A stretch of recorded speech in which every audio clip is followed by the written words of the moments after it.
So this is what was happening when we began. Is you'd walk down Lenox Avenue, look down 119th Street, and you'd say, wow, it looks pretty good down here. And you look left, and you say, ooh, that looks really bad. Then you go to 120th Street, you look down and say, whoa, what's going on over there? And then you look left, you say, boy, that's bad. By the time people went to 121st Street, they said, something's going on here. Right? Then people said, I know they're trying to get rid of us. They're going to clean the place up so they can get rid of us, because why else would people fix up their community? But we believed that the signals that community gives to kids suggest to them what their future is going to look like. So if in your community you have violence and drugs and kids figure out very quickly, chances are I'm not getting out of this thing. I better live my life hard and fast because there's no telling, there's no guarantees. And you want me to work on algebra.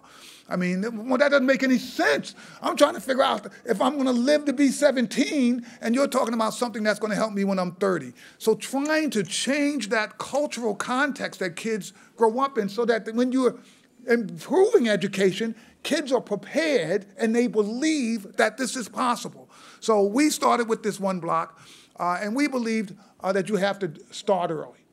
So how early? We start at birth. We have something we call baby college, and we start with parents because our parents simply don't know all the new science about brain development. So this is how this thing goes. The wealthiest, most educated people know all the techniques. They know all the strategies. The poorest and least educated people, they know nothing at all about how you develop children's brains. And we have become very sophisticated in understanding how that brain develops, the serve and response with verbalizations to kids, how come that's so important, how it begins to rewire the brain very early on. So we figured out, let's make sure our parents actually learn these skills and these techniques. The next thing is we try and eliminate the gap between our children starting at 4. So we get the kids into an all-day pre-K program, and we staff it really, really heavy, 4 to 1. And the idea is to try and make sure those kids enter kindergarten on grade level. And then this is the problem that happens all over America. We have lots of great programs.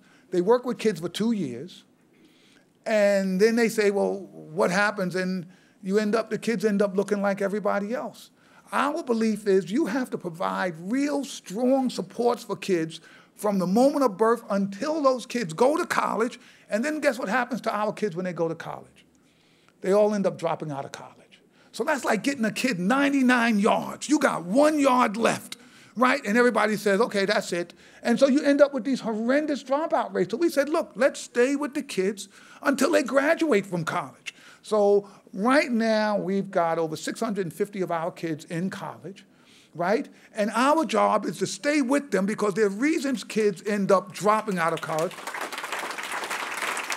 Our job is to stay with these kids through college. Now, I have to tell you, I had one of my kids who graduated this year came in and said, Jeff, I want to go to law school. I want to know what the Harlem Children's Zone program is.